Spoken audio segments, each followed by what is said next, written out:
എല്ലാ വിദ്യാർത്ഥികൾക്കും പുതിയൊരു വീഡിയോയിലേക്ക് സ്വാഗതം. ഈ വർഷത്തെ കേരള എഞ്ചിനീയറിംഗ് ആർക്കിടെക്ചർ, അതുപോലെ തന്നെ മെഡിക്കൽ, അതുപോലെ മെഡിക്കൽ അലൈഡ് കോഴ്സസ്, അതുപോലെ ഫാർമസി കോഴ്സസ് എന്നിവയിലേക്കുള്ള പ്രവേശനത്തിനായിട്ടുള്ള അപേക്ഷ ആരംഭിച്ചു. അപ്പോൾ വിദ്യാർത്ഥികൾക്ക് ഏപ്രിൽ 17 വൈകിട്ട് 5 മണി വരെ ഈ ഒരു അപേക്ഷ നൽകാവുന്നതാണ്. അപ്പോൾ വിദ്യാർത്ഥികൾ ഈ ഒരു കാര്യം കറക്റ്റായിട്ട് ശ്രദ്ധിക്കേണ്ടതാണ്. അപ്പോൾ ഏപ്രിൽ 17 വരെയാണ് വിദ്യാർത്ഥികൾക്ക് ഈ ഒരു എഞ്ചിനീയറിംഗ്, അതുപോലെ ആർക്കിടെക്ചർ, അതുപോലെ മെഡിക്കൽ അലൈഡ് കോഴ്സസ്, അതുപോലെ മെഡിക്കൽ കോഴ്സസ്, അതുപോലെ ഫാർമസി കോഴ്സസ്, അത് ബിഫാം കോഴ്സസ് എന്നിവയിലേക്കുള്ള പ്രവേശനത്തിനുള്ള അപേക്ഷ നൽകാൻ സാധിക്കുകയുള്ളൂ. അക്കാര്യം വിദ്യാർത്ഥികൾ പ്രത്യേകം ശ്രദ്ധിക്കുക.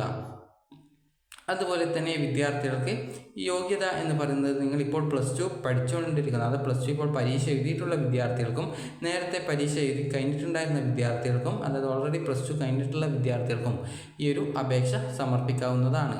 അപ്പോൾ നിലവിൽ വിദ്യാർത്ഥികൾക്ക് ഈ ഒരു എഞ്ചിനീയറിംഗ്, അതുപോലെ ഫാർമസി കോഴ്സുകളിലേക്കുള്ള പരീക്ഷയാണ് കീം വഴി നടത്തപ്പെടുക. എന്നാൽ നിങ്ങൾക്ക് മെഡിക്കൽ, അതായത് MBBS, BDS പോലുള്ള, അതുപോലെ ആയുർവേദ, ഹോമിയോ പോലുള്ള മെഡിക്കൽ കോഴ്സുകളും, അതുപോലെ വെറ്ററിനറി, ഫിഷറീസ് ഇതുപോലുള്ള മെഡിക്കൽ അനുബന്ധ കോഴ്സുകളിലേക്കുള്ള പ്രവേശനത്തിനും ആർക്കിടെക്ചർ കോഴ്സുകൾക്ക് കൂടി പ്രവേശനം ലഭിക്കണമെന്നുണ്ടെങ്കിൽ വിദ്യാർത്ഥികൾ ഈ ഒരു കോഴ്സ്, അതായത് ഈ ഒരു കീം പരീക്ഷയ്ക്കുള്ള അപേക്ഷ നൽകേണ്ടതാണ്. അങ്ങനെ നൽകാതെ വിദ്യാർത്ഥികൾ കേരളത്തിൽ ഈ ഒരു പ്രവേശനം ലഭിക്കുന്നതല്ല. അതുകൊണ്ട് തന്നെ നിങ്ങൾ എഞ്ചിനീയറിംഗ്, ആർക്കിടെക്ചർ, അതുപോലെ medical allied courses, medical courses, pharmacy courses എന്നിവ ആഗ്രഹിക്കുന്ന ഒരു വിദ്യാർത്ഥി ആണ് എങ്കിൽ നിങ്ങൾ ഇതിന് ഈ ഒരു ഒറ്റ അപേക്ഷയാണ് നൽകേണ്ടത്. ഈ ഒരു അപേക്ഷയിൽ തന്നെയാണ് ഈ ഒരു ഓപ്ഷൻസ് ഒക്കെ സെലക്ട് ചെയ്യേണ്ടത്. ഏതൊക്കെ വേണമെന്നുള്ളത് ഓപ്ഷൻ ഉണ്ടാവും. അപ്പോൾ അത് കറക്റ്റായിട്ട് സെലക്ട് ചെയ്യേണ്ടത് ഈ ഒരു അപേക്ഷയിൽ തന്നെയാണ്. ഒറ്റ അപേക്ഷ മാത്രമേ നൽകാവൂ. ഒന്നിൽ കൂടുതൽ നൽകുകയാണെങ്കിൽ നിങ്ങളുടെ ആപ്ലിക്കേഷൻ റിജക്റ്റ് ചെയ്യുന്നതായിരിക്കും. അതുകൊണ്ട് തന്നെ ഒരു അപേക്ഷ നൽകുന്ന സമയത്ത് തന്നെ നിങ്ങൾക്ക് അതിൽ ഓപ്ഷൻ ഉണ്ടാകും. എഞ്ചിനീയറിംഗ് വേണമെങ്കിൽ അത് ടിക്ക് ചെയ്യുക, ആർക്കിടെക്ചർ വേണമെങ്കിൽ അത് ടിക്ക്, അതുപോലെ തന്നെ നിങ്ങൾക്ക് ഏതൊക്കെ വേണം ആ ഒരു കാര്യങ്ങളൊക്കെ കറക്റ്റായിട്ട് നിങ്ങൾ സെലക്ട് ചെയ്ത് നൽകുകയാണ് ചെയ്യേണ്ടത്. ഈ ഒരു അപേക്ഷയിൽ തന്നെ നിങ്ങൾക്ക് ഇത്രയും കോഴ്സുകൾക്ക് അപ്ലൈ ചെയ്യാൻ സാധിക്കും. ആകെ ഒരു അപേക്ഷ മാത്രമേ ഒരു വിദ്യാർത്ഥി നൽകാനായിട്ട് പാടുള്ളൂ. അക്കാര്യം വിദ്യാർത്ഥികൾ പ്രത്യേകം ശ്രദ്ധിക്കേണ്ടതാണ്. അപ്പോൾ വിദ്യാർത്ഥികൾ അപേക്ഷ നൽകുന്നതിന് മുമ്പായിട്ട് നിങ്ങൾക്ക് ആവശ്യമായിട്ടുള്ള ഡോക്യുമെൻസുകൾ തയ്യാറാക്കി വെക്കേണ്ടതാണ്. ഒന്നാമത്തെ നിങ്ങളുടെ മൊബൈൽ നമ്പർ, അതുപോലെ ഇമെയിൽ ID എന്നിവയാണ്. അപ്പോൾ മൊബൈൽ നമ്പറും ഇമെയിൽ IDയും ഒന്നുകിൽ നിങ്ങളുടേത്, അല്ലെങ്കിൽ നിങ്ങളുടെ അച്ഛൻ്റെയോ അമ്മയുടെയോ അല്ലെങ്കിൽ രക്ഷിതാക്കളുടെയോ ആയിരിക്കണം.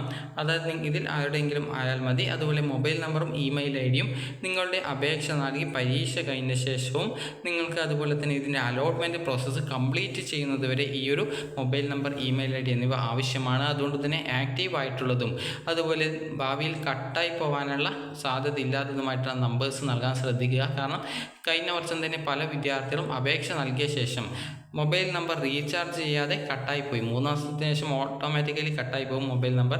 പിന്നീട് ആ ഒരു നമ്പർ കിട്ടില്ല. അപ്പോൾ അങ്ങനെ വരുന്ന സാഹചര്യത്തിൽ ആ ഒരു വിദ്യാർത്ഥിക്ക് അപേക്ഷ നൽകുന്നതിനായിട്ട് ബുദ്ധിമുട്ടുണ്ടായിരുന്നു.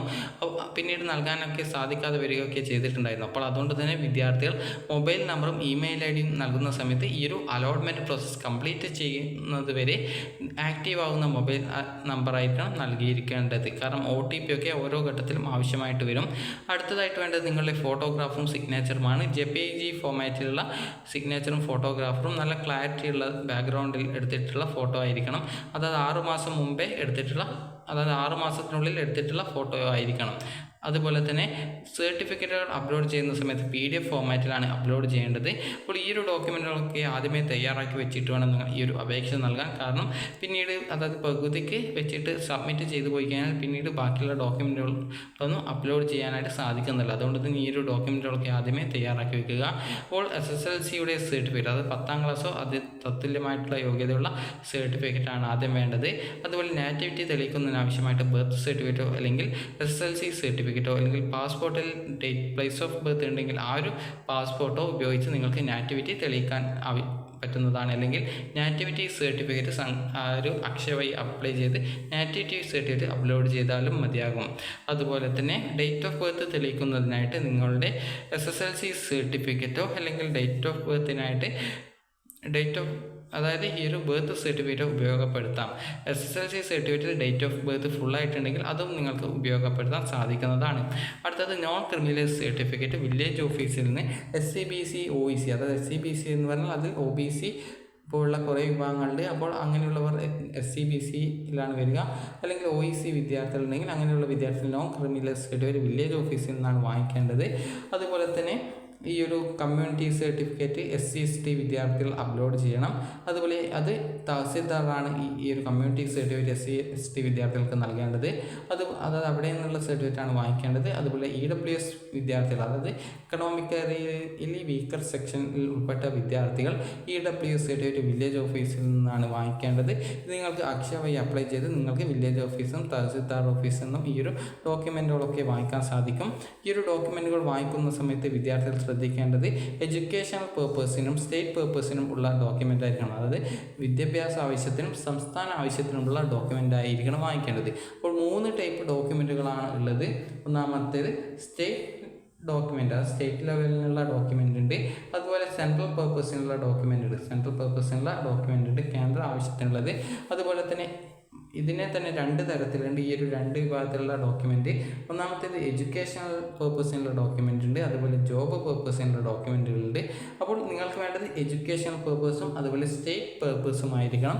അക്കാര്യം വിദ്യാർത്ഥികൾ പ്രത്യേകം ശ്രദ്ധിക്കുക. എഡ്യൂക്കേഷൻ വിദ്യാഭ്യാസ ആവശ്യത്തിനുള്ളതും അതുപോലെ സംസ്ഥാന ആവശ്യത്തിനുള്ള ഡോക്യുമെൻ്റ് ആയിരിക്കണം.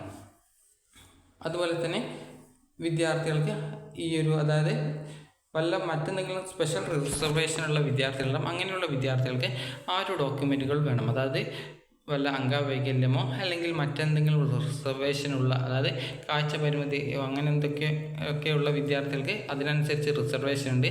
അപ്പോൾ ആ ഒരു റിസർവേഷൻ തെളിയിക്കുന്നതിനായിട്ട്, അതായത് അതുപോലെ സ്പെഷ്യൽ റിസർവേഷൻ തെളിയിക്കുന്നതിന് ആവശ്യമായിട്ടുള്ള ഡോക്യുമെൻറ്റുകൾ നിങ്ങൾ അപ്ലോഡ് ചെയ്ത് നൽകണം. ആ ഒരു ഡീറ്റെയിൽസുകൾ പ്രോസ്പെക്ടസിലെ 5.2 എന്നുള്ള ആ ഒരു പോയിൻറ്റ്സ് ആയിട്ട് നൽകിയിട്ടുണ്ട്.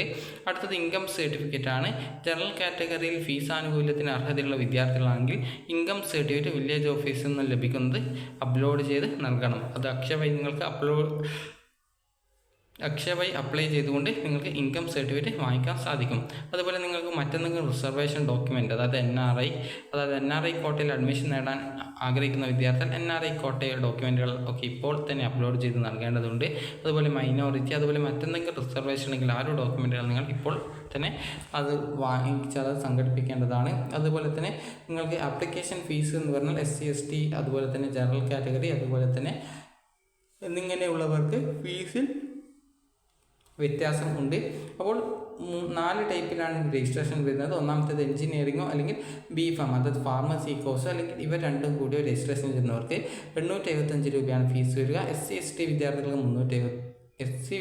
375, ST വിദ്യാർത്ഥികൾക്ക് ഫീസ് ഇല്ല. അതുപോലെ ആർക്കിടെക്ചർ അല്ലെങ്കിൽ medical and medical allied courses, അതായത് MBBS പോലുള്ള കോഴ്സുകൾ, അല്ലെങ്കിൽ ഇവ രണ്ടും ആർക്കിടെക്ചറും മെഡിക്കൽ അനുബന്ധ കോഴ്സുകൾക്കും ജനറൽ കാറ്റഗറി വിദ്യാർത്ഥികൾക്ക് 625 രൂപയാണ് ഫീസ് വരിക. SC വിദ്യാർത്ഥികൾക്ക് 250, ST വിദ്യാർത്ഥികൾക്ക് ഫീസ് ഇല്ല.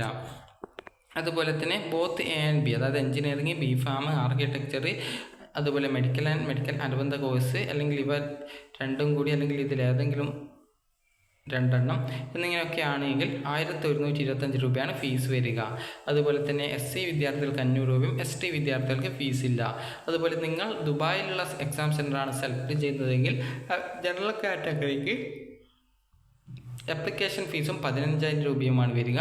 SC വിദ്യാർത്ഥികൾക്ക് 15,000 രൂപയും ആപ്ലിക്കേഷൻ ഫീസുമാണ് വരിക. ST വിദ്യാർത്ഥികൾക്ക് 15,000 രൂപ മാത്രമാണ് വരിക.